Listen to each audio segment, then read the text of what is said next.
Good morning, everyone. Welcome, and thank you for joining us. We're going to have a wonderful talk by Jodie and his trip to El Salvador and all his stories. But let's take a minute to pray.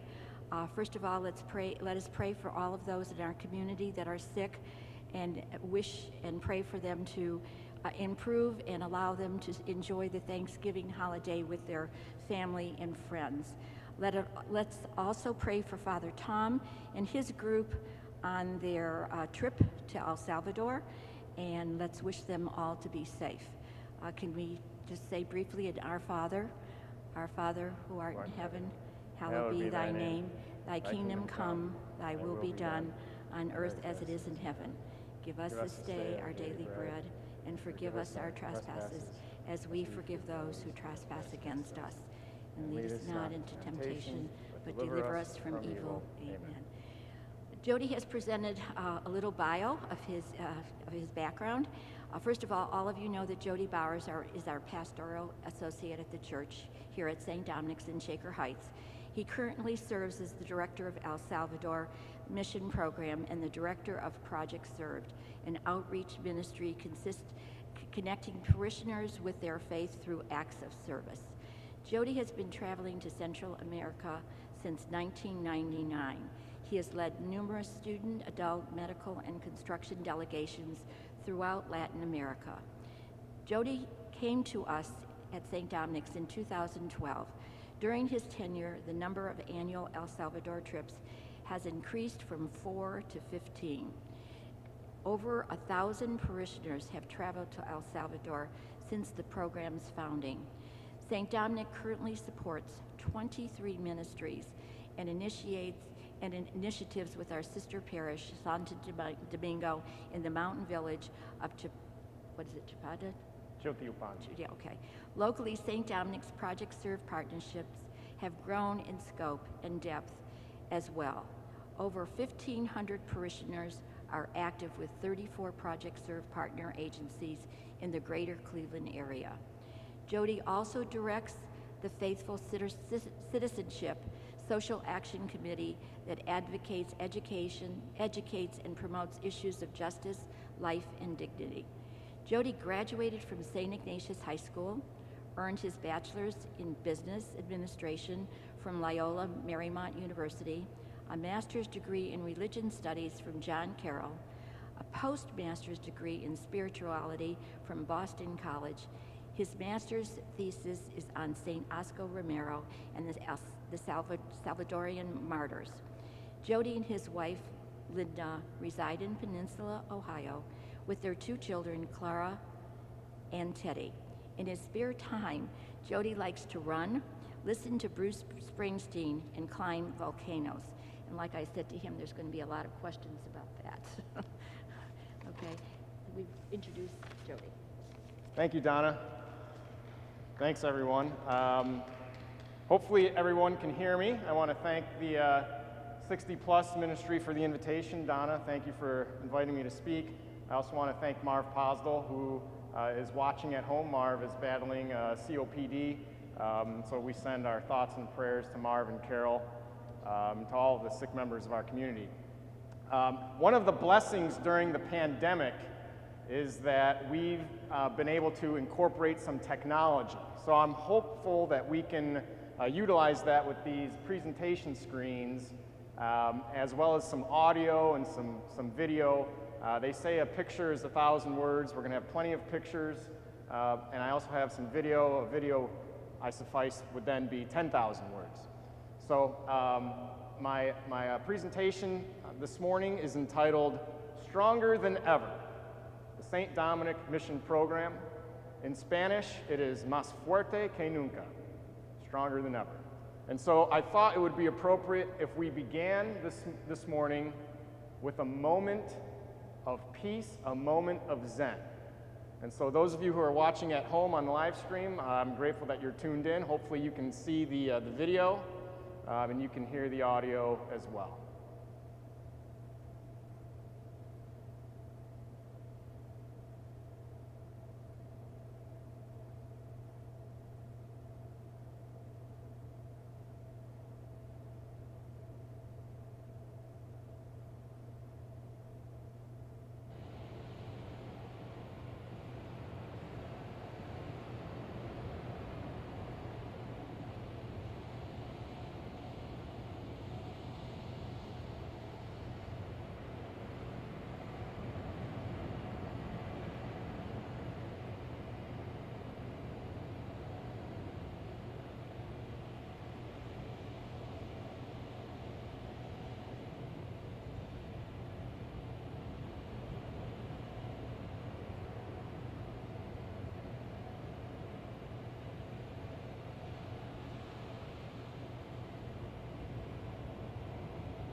So that's the sunrise in El Salvador.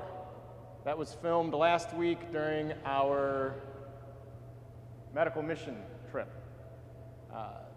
So my presentation this morning, stronger than ever.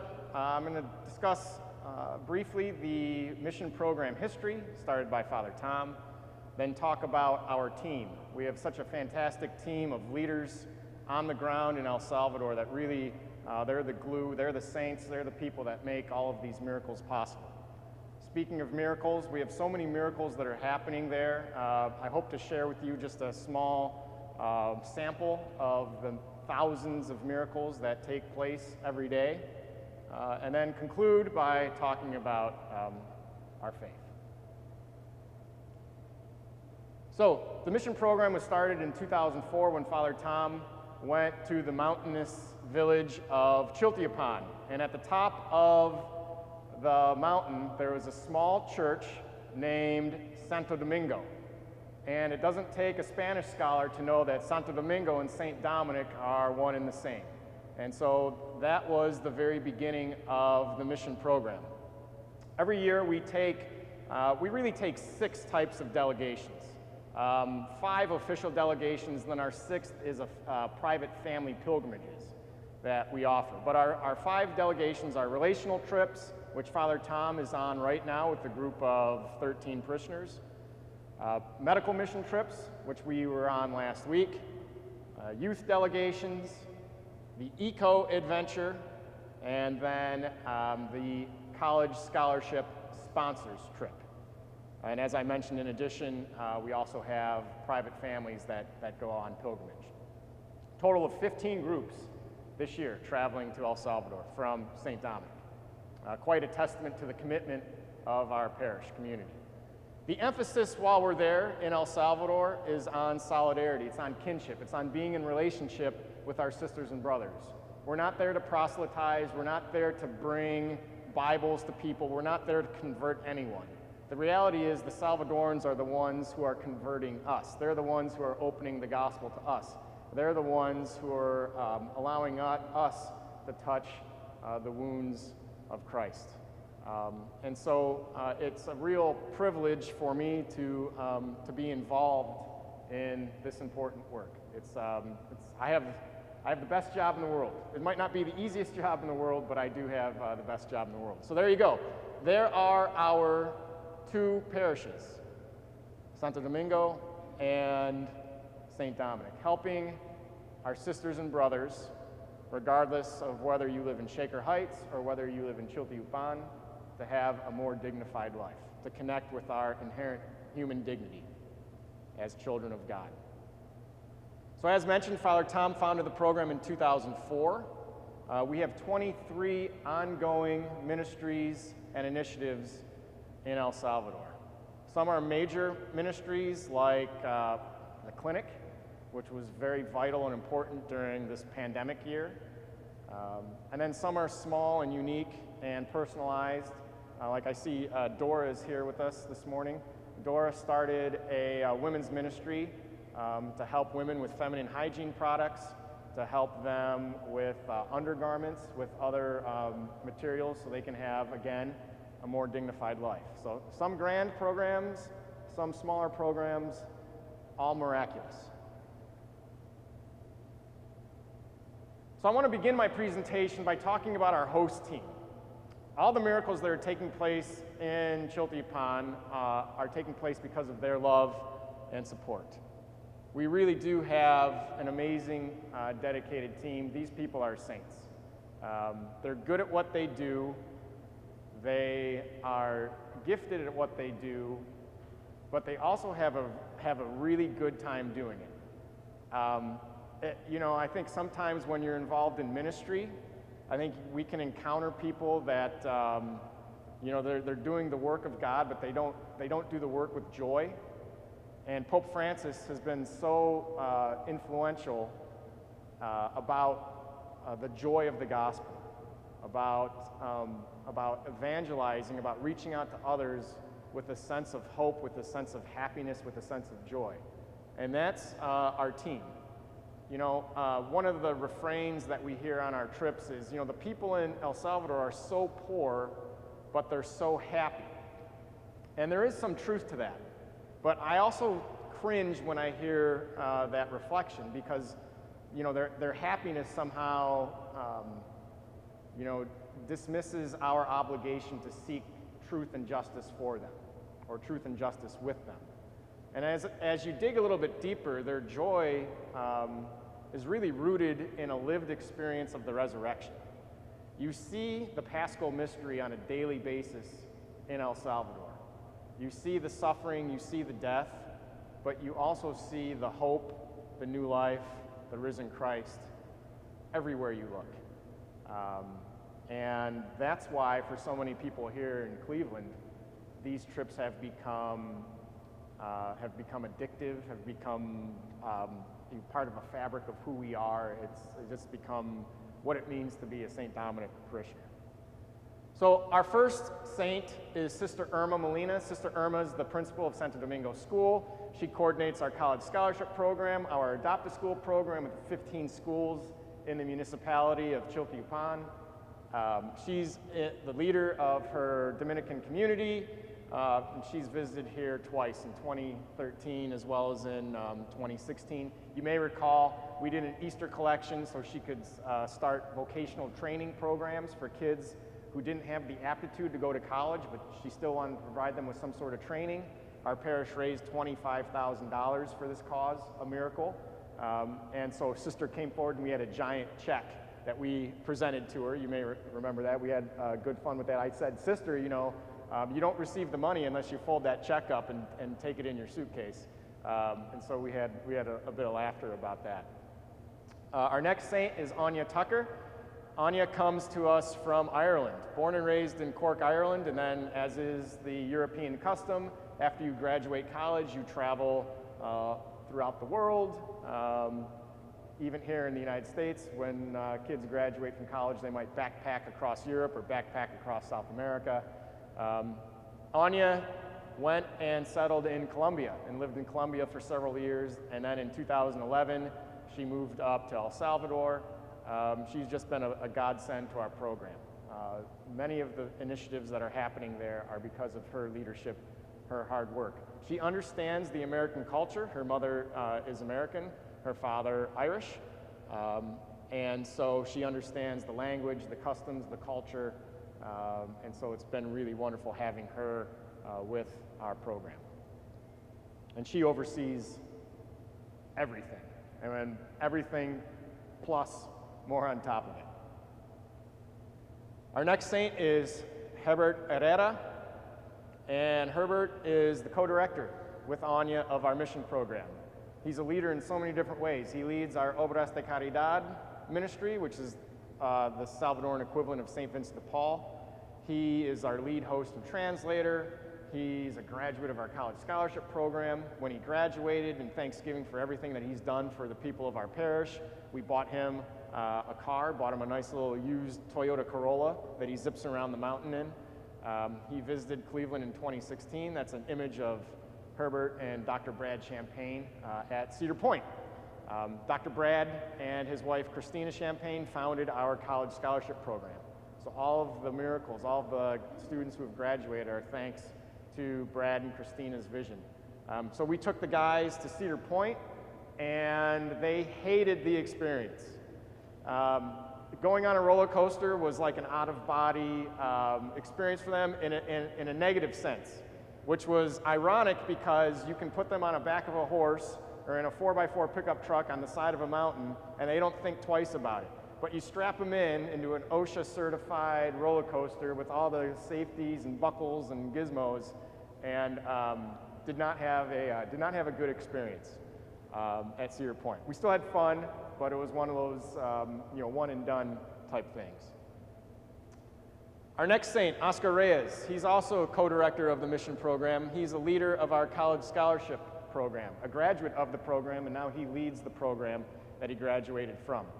Oscar is fluent in English. He speaks excellent English, and he speaks grammatically correct English.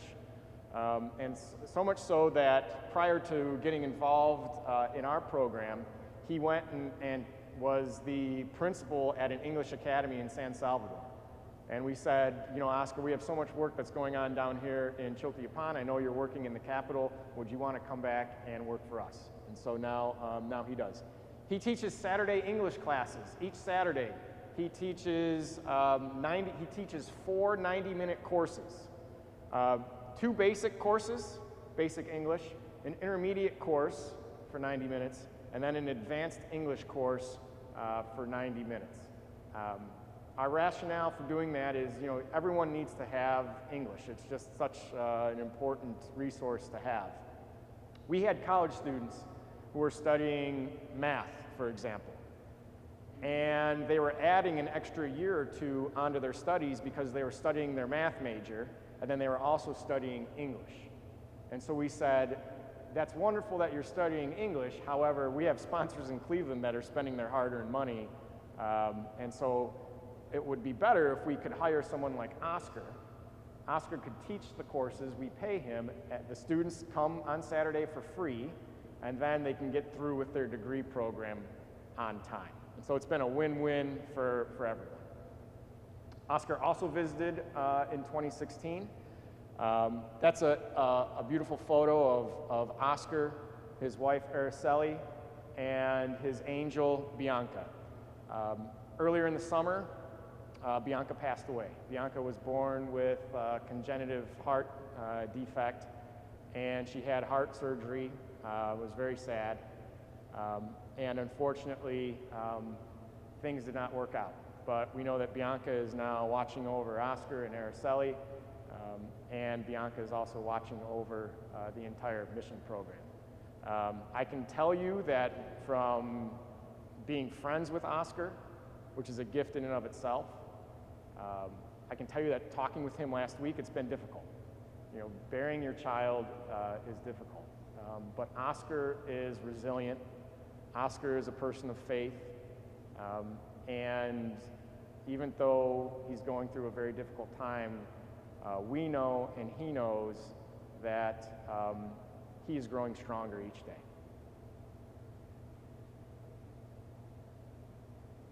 Our next saint is Raul Solis. Raul served for the military in the Salvadoran Civil War. After the 12-year Civil War, he dedicated his life to serving others, almost out of a sense of reconciliation. He's a catechist, a spiritual leader. He's also a co-leader of our Obras de Caridad ministry. He's a construction worker. He's involved in so many different things. He greets each of our mission teams.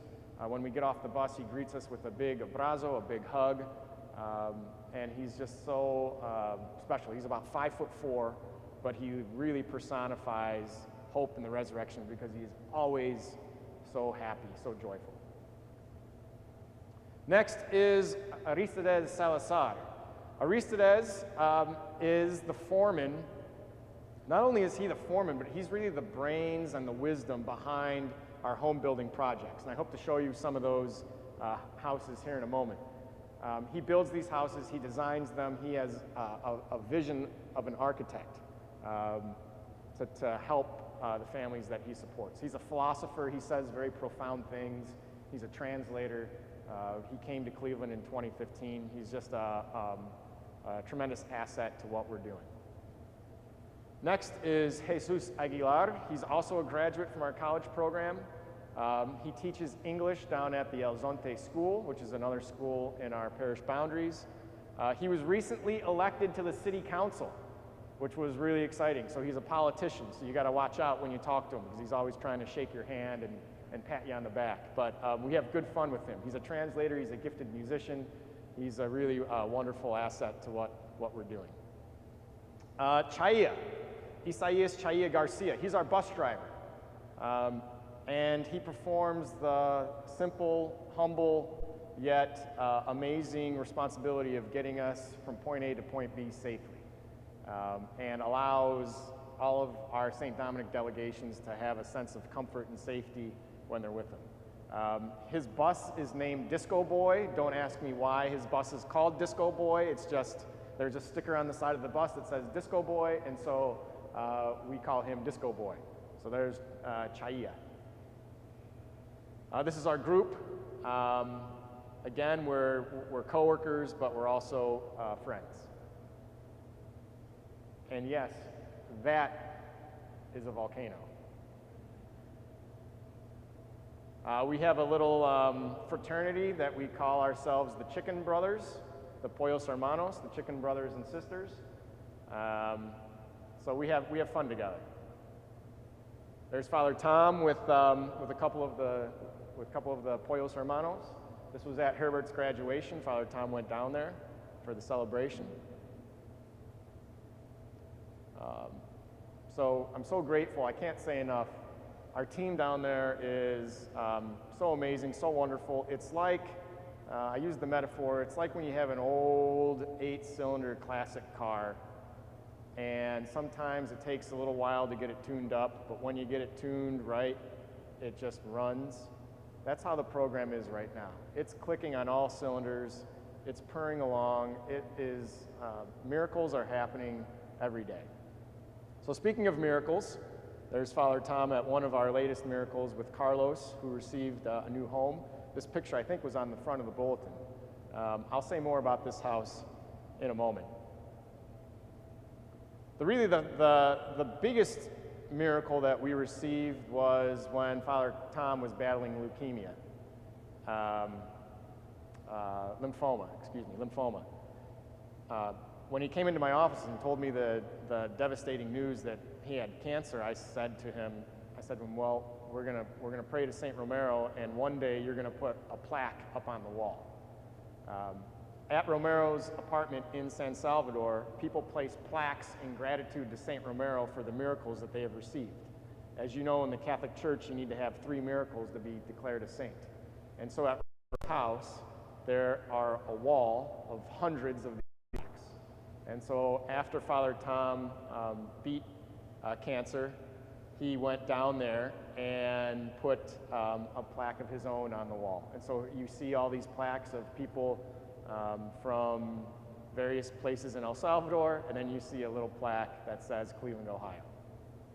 There's Liz, our DRE. Liz is also filming this presentation tonight, so I'm grateful to Liz up there in the choir loft who's pushing all the buttons. There's Liz and I in June of this year where we went to Divina Providencia, made our pilgrimage there. That image on the left is Father Tom at the chapel where Romero laid down his life. So that is the very chapel where Romero was shot and killed. And Father Tom and a group about 2 years ago celebrated Mass at that very altar, that very place. So these are all the ministries and initiatives that our parish is involved in, the 23 different ministries and initiatives. If you can't see it in the church, don't worry about it. All you need to know is that there's a lot of stuff going on. There's a lot of stuff going on, big and small, grand and small, and powerful. So the challenge on our trips, or maybe the invitation on our trips, is to look for the miracles. Countless miracles are taking place on each trip. We see them, but also they're taking place when we're not there through the hard work of our dedicated team. We have such a dedicated team, as I've kind of spent the first portion of this presentation talking about them, but they wouldn't be able to do what they do without all of you, without our faithful benefactors, our donors, people who give a lot of money, and then people who give just a little bit. It really has changed both the community of Santo Domingo as well as the community here, St. Dominic. And ultimately it comes down to, where do we place our faith? Where do we place our trust? So the first home that we did was for a family, I don't even know what their name is, but we called them the Angelitos, which means the little angels. On the left, you can see their former home. In fact, that's the neighbor's house. They really didn't have a house. They were living in a tent made out of garbage bags, out of black plastic bags. And we encountered the family, and a child came out of the tent, and then another child came out of the tent, and then another kid came out of the tent. It was like the clown car, all of these kids coming out of the tent. And so this was even before we had the Away in a Manger campaign, the house building campaign. We were talking as a team and said, what can we do here? And Aristides said, well, you know, my brother works construction, commercial construction. He knows how to build a very humble house. I could learn from him. It's just a foundation. I say just because for me, I can barely hang a picture on the wall. But it's a foundation. It's cinder block. It's framed in wood. It has laminate sides, roofing, and then some electrical work that's put in. And so we had faith that we would be able to do that. I had trust that a parishioner here at St. Dominic would fund the house. It's about $5,000 to build a house. And so that is the Angelito's house right there. There you can see it in progress with the cinder blocks and some of the frame being built. And then there's Aristides and his brother Elias with the Angelito family. And then there you can see in the bottom left the finished laminate before it gets painted. It gets painted just for corrosion, to prevent corrosion. And also because it's El Salvador, right? It has to look, it has to look and feel beautiful. And so they painted it with beautiful green and beautiful yellow. I don't see too many houses in Shaker painted like green and yellow, but I'm thinking it could be like the next like HGTV thing. Maybe we can get that started.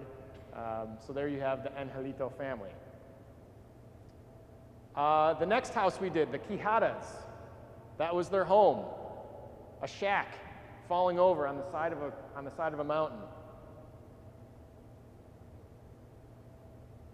This house was built by our Essex College Scholarship students. Every year they do a service project.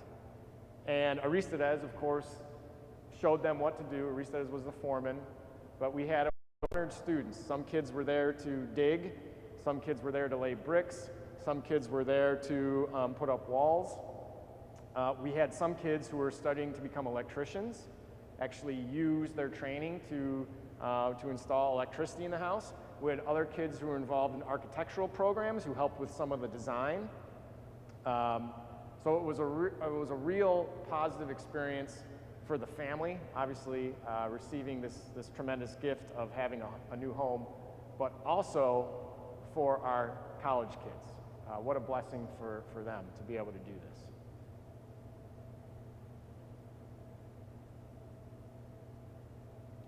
And there's the Quijada family. Again, green and yellow. I'm telling you, this is the new trend, green and yellow. Okay, our next home, Wilfredo. Wilfredo was born blind. And Wilfredo attended a school for blind women and men. And there he learned different skills, how to become a productive member of the community. In fact, he shares a story that after he had lost his vision, he was going into San Salvador for work, and he had memorized the bus stops. He had memorized how many stops there were from his home all the way to where his job was located. So Wilfredo, in addition to being blind, Wilfredo is also diabetic. And about 2 years ago, Wilfredo had a foot issue that became infected. And unfortunately, you can see there on the left, Wilfredo lost his leg because of the infection. So here we have a man who is blind and has one leg and is living in a shack on the side of a mountain. And so our team, led by Anya and Herbert and Raul and Aristides and Jesus and Oscar, sprung into action. And they built Wilfredo that beautiful house on the right. This was a different year, so instead of painting in green and in yellow, this year the new color is aqua blue. So that's how we can kind of keep track of when the houses were built. But I have, coming up the next slide, I have a tremendous video here. Liz, can you hit play for me?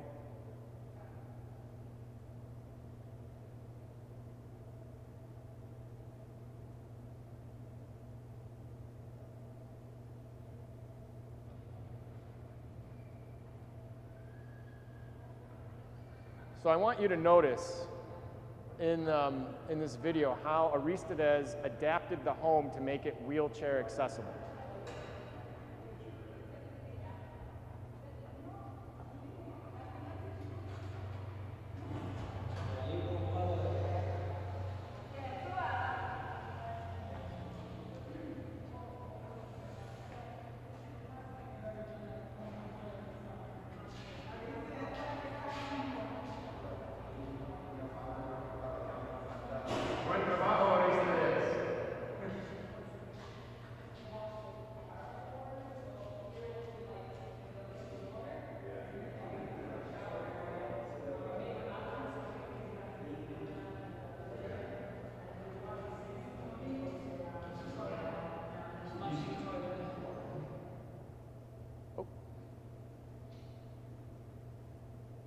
There we go.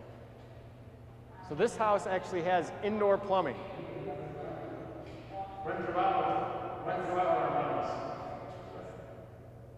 So it's, typically when we build these homes, they receive a bathroom, but it's a latrine, it's a baño.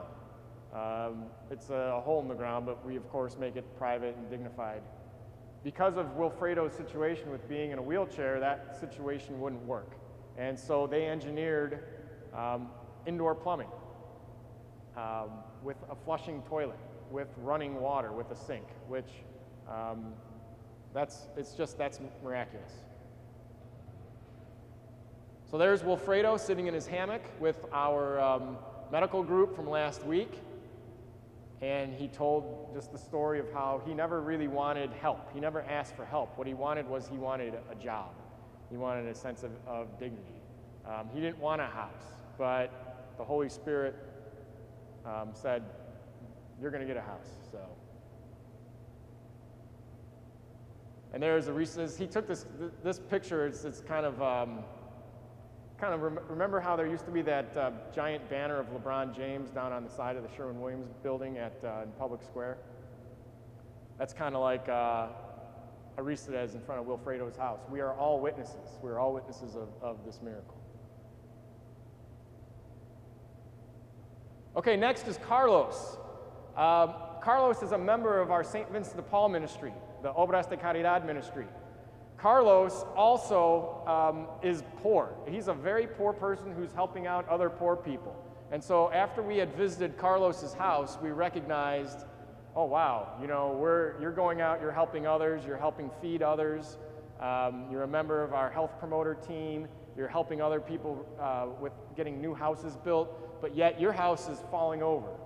And so, so we were able to build a new house for Carlos. So that's the house in progress.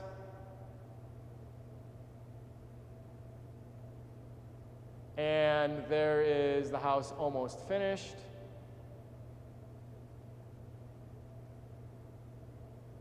And there's Aristides and Carlos. And here is Father Tom and Carlos when the house was officially finished. Carlos was so overcome with emotion that he couldn't speak. And so he taped his words on the door. And so you see there, taped on his green door, you see his words of gratitude to Father Tom and to our community for just this miracle. So now he has a dignified house. And whenever I just saw him last week, how's your house? He says, oh, it's great. Oh, it's great. Bien. Bien, bien. Muy bien. Just some other images of other homes. We've built so many houses down there, it's too many to count.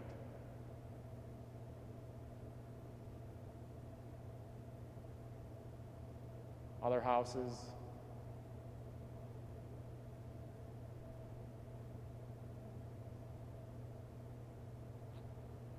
The next group of miracles I want to talk about is our Pan de Vida food basket program. Our Obras de Caridad team, remember the St. Vincent de Paul team, they have identified the 5 poorest families in each canton. And when I say poor, everyone is poor on the mountain.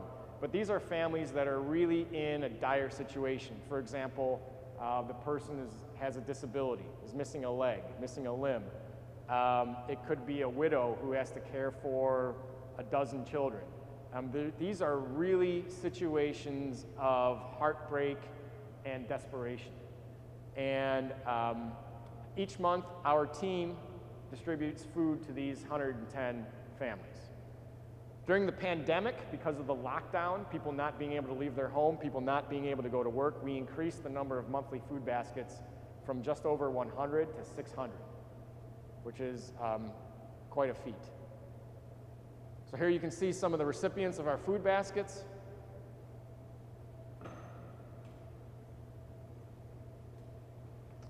Our team in July that was there was able to participate in the food distribution, the organization and distribution of the food. It's like an Amazon warehouse when the food gets distributed. And we have another slide right here that Liz is going to hit play on. And here you can see the food distribution.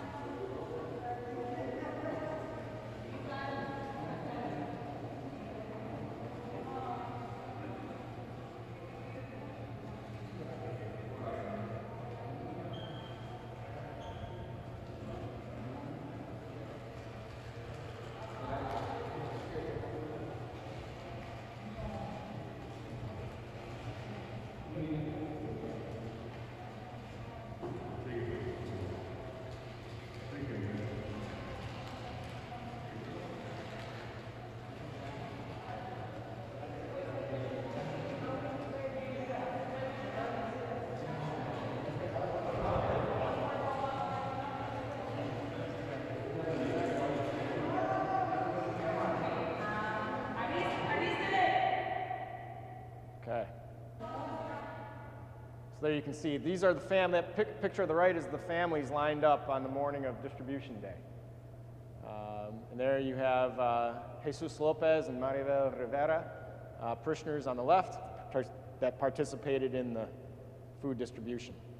This is an elderly widow who was driven to our food distribution site and wanted to say a few words.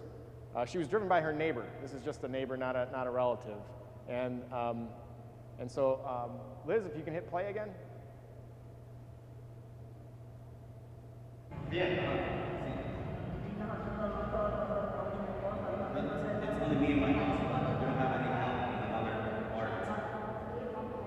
We suffer a lot because he can't work. It's 93. He can't walk. And it's, we just survive with the God will. So thank you. We thank God for everything. For all the benefits.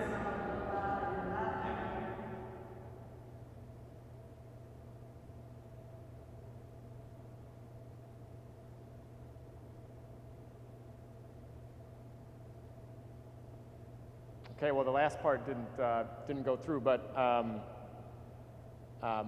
she said, notice that she gave thanks to God, which was so important. She didn't give thanks to us, she gave thanks to God for the blessings that she received, but then she said, God will bless you for what you are doing. And God certainly has blessed us for what we're doing. So as I mentioned, COVID. The government of El Salvador was very strict with the pandemic. So in March of 2020, they closed the airport, closed the borders, imposed a very strict quarantine, closed businesses, everything kind of shut down. And you were only allowed out of your home for emergency necessity to go to a physician. And even with that, everything was dictated and parceled out. So for example, if your social security number ended in a 1, then you were allowed out on Monday. If you ended in a 2, then you were allowed out of the house on a Tuesday, a 3, Wednesday, so on and so forth. And then they had police and military in the streets to check, to make sure that people weren't out and about.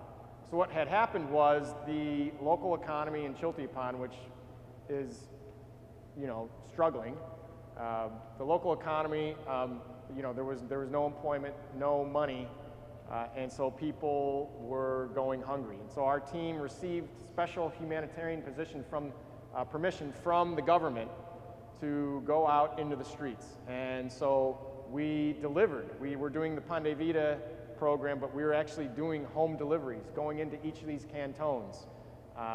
And that was quite a miracle. This is an image of some of our team members down in Jolupe, which is a village within the village of Chilteupan. Here you can see them riding around in our pickup truck with all of the different staples, all of the food baskets, the food items. It includes almost a month's worth of food, plus things like toilet paper, other staples that a person would need.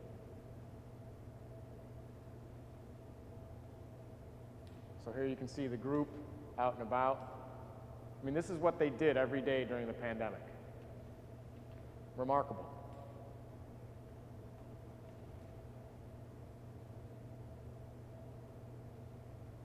Okay, our next miracle is Daniel and Martha. Daniel was born with a congenitive disorder, almost like cerebral palsy. And Daniel's mother is mentally ill, and so shortly after Daniel was born, she gave Daniel up for adoption. And when I say up for adoption, the next door neighbor lady, Martha, Saint Martha, took Daniel into her home. And Daniel had a relatively normal childhood up until about the age of 4 or 5, when he started displaying different medical issues. And they realized that he had cerebral palsy. And so now Daniel is confined to a wheelchair. A couple years ago, on our last youth trip, which I think was June of 2019, Father Tom visited Daniel on his 13th birthday. 13-year-old Daniel had never had a birthday party before, had never had a birthday cake, and so Father Tom and our youth group went and brought cake and had a great celebration. They sang, they danced, they had just so much fun with St. Daniel and St. Martha. So our mission program, stronger than ever, in our faith, in action, in our teamwork, and also in our creativity. That's not El Salvador, as you probably figured out. That's here in Shaker Heights. Dr. Barb Williams, who is our medical director of our medical mission program, Barb's father passed away. And that was his chair. And so after his passing, Barb and Bobby contacted me and said, hey, what's Daniel doing in Chilteupan? I said, well, you know, he has a wheelchair, but Martha has to push him up in the wheelchair, and they live on the side of a mountain. It's not an ideal situation. And she said, well, I might have a solution.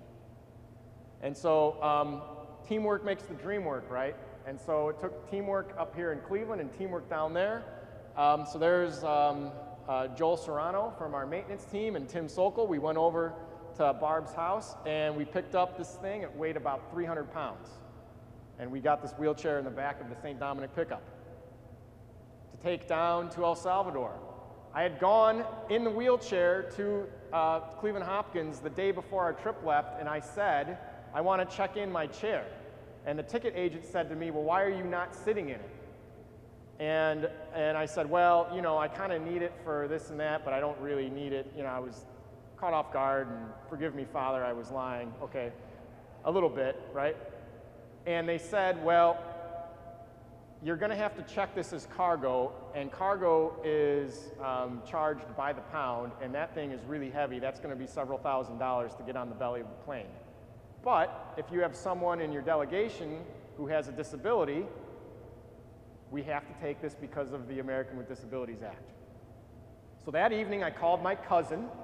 This is my cousin Don, who's a month younger than I am. We're like twin brothers.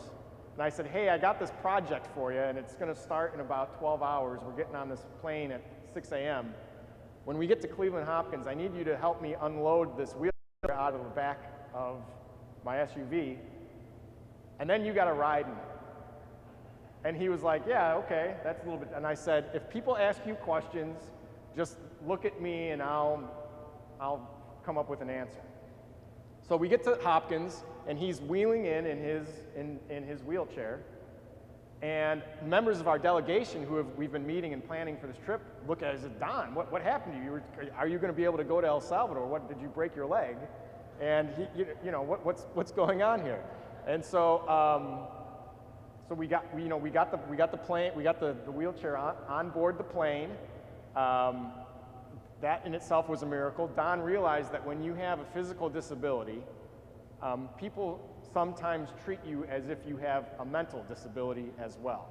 And so they were talking to him. They said, sir, if you need any extra assistance to get on the plane, we can help you.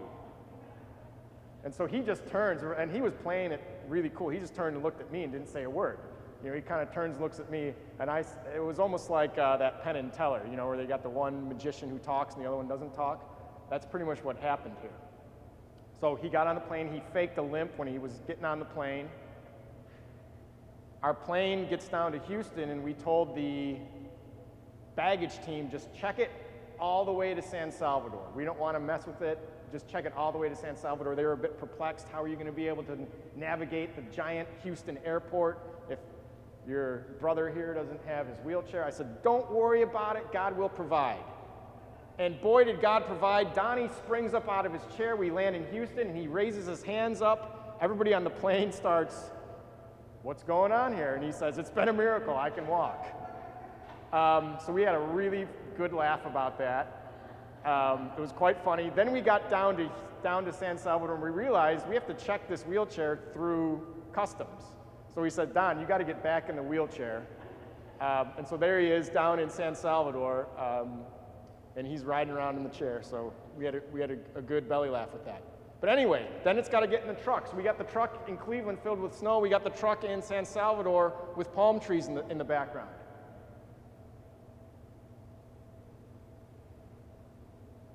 And then the chair gets delivered, and the miracle happens. Liz, can you hit play?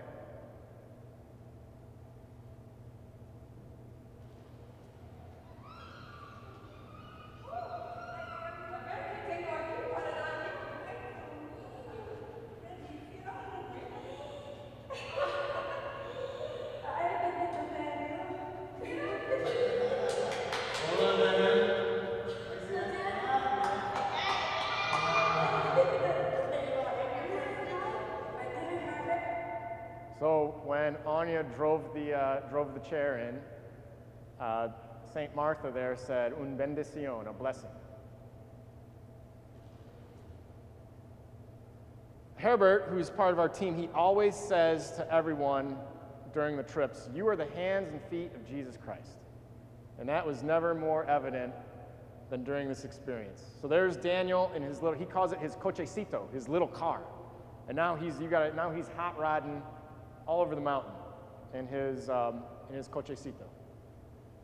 But miracles, sometimes they take a little bit of time, they take a little bit of effort, and they take a miracle here, a miracle there, a little bit of grace here, a little bit of effort there. Daniel's on the left there. You see Daniel's old, if you want to call it, his sidewalk up the mountain from the road to his home. It's cobblestone.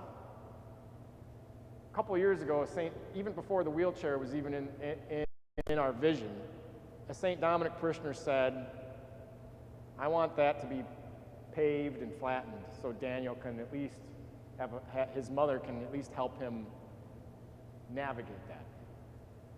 So Liz, you want to hit play?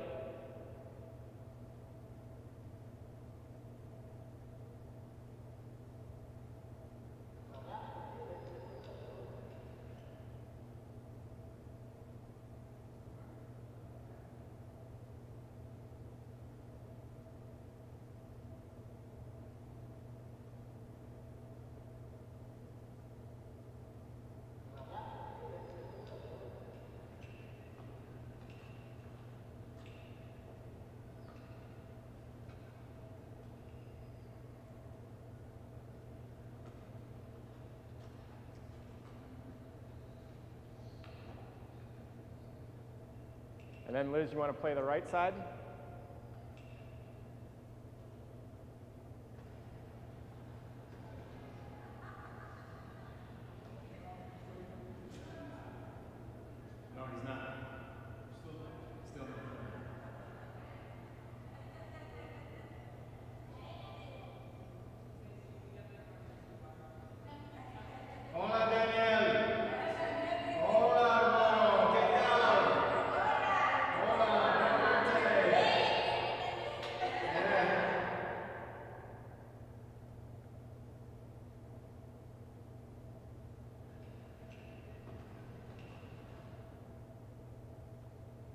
But the miracle didn't end just there.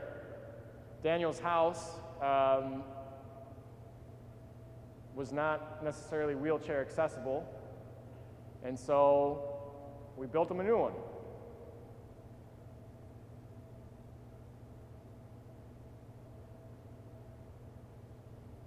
Liz, you want to hit play? So this is Daniel in his cochecito, in his little car.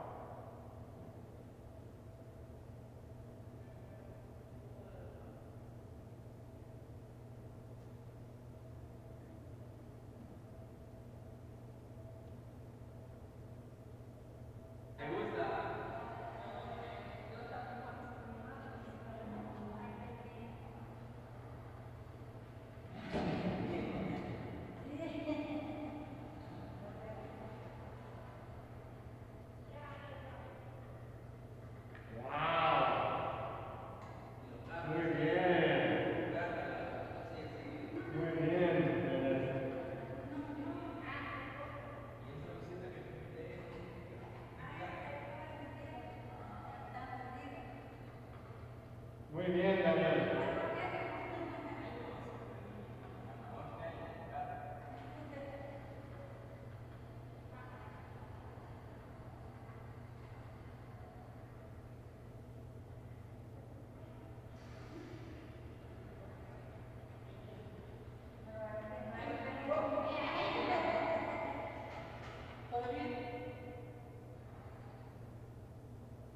So there you have Daniel's miracle.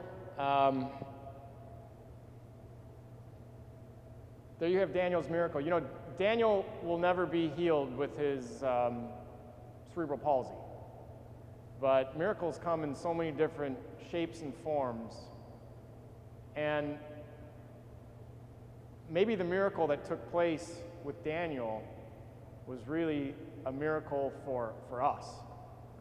The ability for us to open our hearts to see a different way of living, a different way of being, connecting Barb Williams' father with Daniel in a way that only God knows.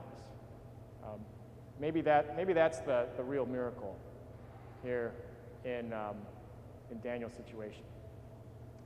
Because of time constraints, I'm going to move ahead. We have a college scholarship program. We have over 100 students going to college.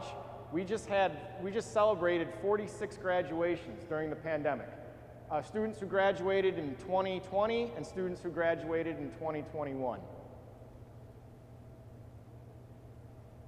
There you can see a young man named Cesar with his diploma with his sponsor, Mary McDonald. The trip is really about, we have a sponsors trip every July. The trip is really about cementing relationships between a student and his sponsor. The students consider their sponsors to be their godparents. Just remarkable that we have so many kids who are going to university. Next, briefly, I want to talk about Maria Jose and Natalia. Maria Jose was also born with a congenital condition, almost similar to Daniel's situation. When we first found her, she was laying in the dirt. She was unable to walk, and Dr. John Carl, who's a pediatrician, who we encountered her together on a medical trip, John said, let's get one of those little inflatable pools and fill it up with water, and water therapy would be good for her joints, for her muscles, for her bones. And so, maybe 8 years ago, we found her laying in the dirt. Now she's walking, dancing, singing. She shares secrets. So this is her on the left. She'll go and she'll breathe into your ear. She can't talk, but she can communicate her love. And so she'll breathe into your ear, and then you say, "En serio, Maria Jose? En serio? Oh. Wow, que gusta." And there you have her dancing there on the right. So while the focus is on Maria Jose at these home visits, she has an older sister, Natalia, who's the real angel in the situation. Natalia cares for her little sister because the mom is in San Salvador working. And so Natalia is always there in the background, always looking out for her sister, helping her out, really provides the care for Maria Jose. And so on our last visit in May, we were there in May, it wasn't our last visit, but on a visit in May, we were talking to Natalia, and we said, what's going on? She says, well, I'm turning 15. And if you know anything about Latin American culture, 15 for young girls, that's their quinceañera. Quinceañera, it's like an enormous party that you have to announce that you are a woman. And for Natalia, that would just be simply impossible. It would be un sueño, it would be a dream, because they're poor. They don't have the funds for a dress, they don't have the funds for a party, they don't have funds for a birthday cake. And so we were sitting there in May in their dirt of their humble home, and we looked at each other. I looked at Herbert, Herbert looked at Anya looked at Aristides, and we thought, we're going to be coming back here next month and having a quinceañera. And so that's what we did. When our June group was there, we hosted a quinceañera party for Natalia, and she was dressed up in the beautiful gown. She's dancing there with Myron Bennett from our parish, and that's her. And right next to her is Maria Jose, and her stepfather, and her mother, and our St. Dominic group. So these are some miracles, but we also have small miracles. Joe and Eileen Willis. Joe came on a trip, and Joe loves maps. I love maps too, so Joe and I really connected on this. He said, hey, I want to put maps in the schools so the kids can see what the world looks like. The kids can see where we come from. The kids can see where they are from. The kids can have a vision of the world and a vision of themselves in the world. And so, a small miracle, Joe sends maps down with our groups. And we put maps up in the schools. Small, yet dignified. Finally, I want to talk about a miracle that is taking place right now. It's being born into existence through the Holy Spirit, through our prayers, through our creativity and our good work. This is Antonio. Antonio has severe rheumatoid arthritis. He walks bow-legged. He walks like he's been riding a horse for about 80 years. Someone in our medical group said that he's got a hitch in his giddy-up. He's also blind. He has severe cataracts. And he's living in an isolated situation. He's squatting. The neighbors look out for him. The neighbors care for him. He receives a monthly food basket, but he's alone. So we asked him. We said, what is your dream? There's Antonio and Anya walking to his home. We said, what is your dream? ¿Qué es su sueño? ¿Qué es su deseo? What is your desire? And with a twinkle in his eye and a sense of humor and a big smile, he says, mi sueño es un hombre. And I kind of looked kind of sideways, and all the Salvadorans busted out into laughter. Un hombre. Un hombre is a lady friend. His desire is companionship. And so we said to him, so we all kind of laughed and had a good time. We said, well, Antonio, I'm not sure if we can necessarily provide that for you. But what can we do to help you? And he says, well, I can't see. And we looked at him, and our doctors looked at him, and you could clearly tell his cataracts were thick. And so we were kind of talking amongst ourselves. We said, there's got to be a cataract clinic somewhere in San Salvador that we can take him to. And so we kind of said to him, we're going to pray to St. Romero, but we're going to see if maybe we can help you with your situation. And he said, if I could just see out of one eye, it would be a miracle. Just one eye. What great faith that he has. So I've already connected with the person that we do work with, a Rotarian from San Salvador. It just so happens that he's connected to an eye clinic. After Father Tom's group leaves, then I'm going to work with our in-country team. I'm going to work with Anya, and we're going to get Antonio to the cataract clinic, and we're going to figure out a way to get his eyes fixed. As Dr. Kevin Geraci says, every miracle begins with an act of love. And there certainly is so much love in El Salvador. So we have, as I mentioned, we have 15 annual delegations going to Chiltepon. These are the dates of the trips. Father Tom is down there right now. Then we kind of take Christmas off, the month of December off for Christmas. And then come January, we're back with trip. 15 trips every year. We don't travel during the rainy season because it's almost impossible to navigate the mountains and the ravines and the valleys. But we have a whole host of experiences coming up. Stronger than ever, the St. Dominic Mission Program, Más Fuerte Que Nunca. Thanks to all of you, and thanks to the hard work and vision of our team. Most importantly, as they say in El Salvador, gracias a Dios. Thanks be to God. So with that, if there's any questions, I would be happy to field any questions or comments that you might have.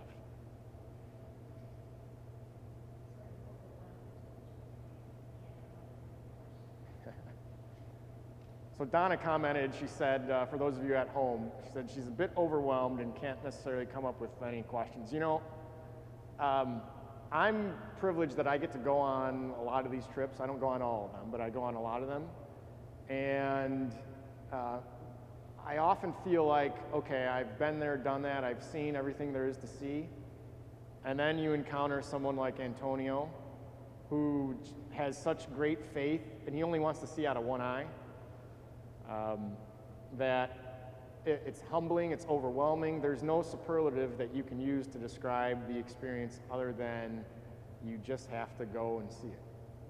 And if you can't go and see it, because not everyone can go, I understand that, then I guess just having the trust in God and in Father Tom and in me and in our team that these miracles are taking place. Yes, Bob.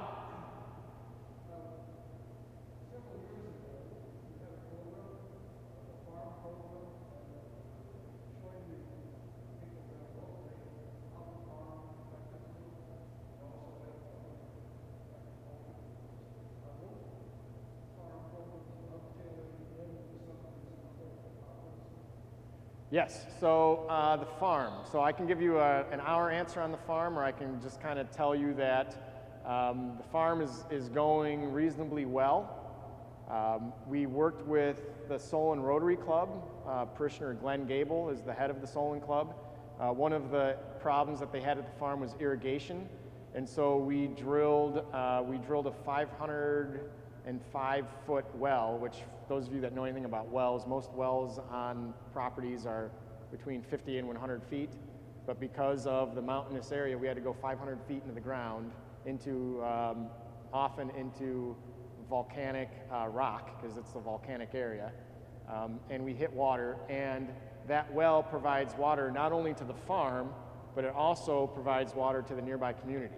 So we installed a series of pumps and cisterns and piping so that the people who live adjacent to the farm, and when I say adjacent, I mean like a mile away, still have access to water. But with the farm, the great thing about the farm is that people tend to grow corn and beans in El Salvador. And the reason is when you harvest the corn or harvest the beans, you can keep them in your house. You can keep them in storage in bags for months until you want to turn it into flour or turn it into refried beans, frijoles. And so the success of the farm was diversifying the diet of the people, teaching them to grow fresh fruit, fresh vegetables, consuming better food, consuming organic food, and also selling the excess produce, creating a small economy for themselves. So to answer your question, the farmers who are dedicated to the hard work of tilling the soil are sticking with it, and there still is on Sunday, there still is a farmer's market outside of church on Sunday.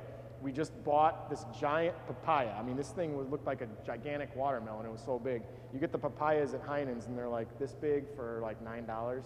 This thing was enormous. And then we delivered it to one of the families that we see.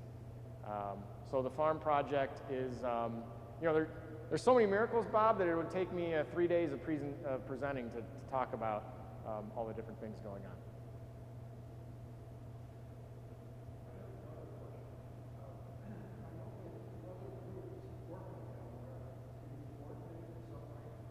Yes. So we are,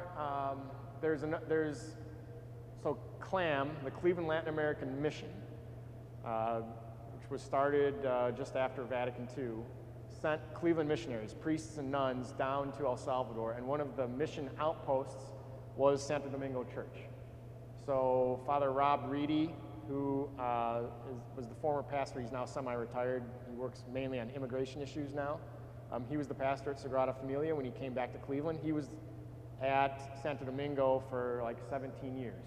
Sister Rose was down in Chiltepán for 11 years. When Sister Rose and Father Rob came back home, came back here to Cleveland, some of the other parishes from the Diocese of Cleveland moved over to Teotepeque, another village, neighboring village, where there still is a Cleveland priest. And the reason is they just don't have the coordination or the ability to kind of be self-starters like we are. I mean, we run our whole, I'm the travel agent, I'm the hotel booking person, I'm working with our team down there, making sure all this takes place when we have groups. For some of the other churches, that doesn't happen. So from a diocesan level, St. John Newman still does one trip every year. But from the diocese, we're the only show in town in Chiltepán. That said, we do work with some different NGOs. We work with Catholic Relief Services. We work with some educational groups that provide resources. These are big nonprofit organizations, global organizations that are helping out. And so we do coordinate with them. I mentioned Rotary. We worked with Solon Rotary, which worked with Santa Tecla Rotary on that well. The Rotarian who's helping with Antonio's vision is from a different Rotary Club. He's from San Salvador Rotary Club. So we have relationships with multiple Rotarians, which is important. We like to work with whomever. We'll work with anyone in good faith and in goodwill. And they don't have to be a religious organization. Like we work with educational groups. We'll work with anyone. Again, our goal is to help the people have a more dignified life. So whatever we can do to leverage our resources, we will do that. Thank you. Yeah, this was fun.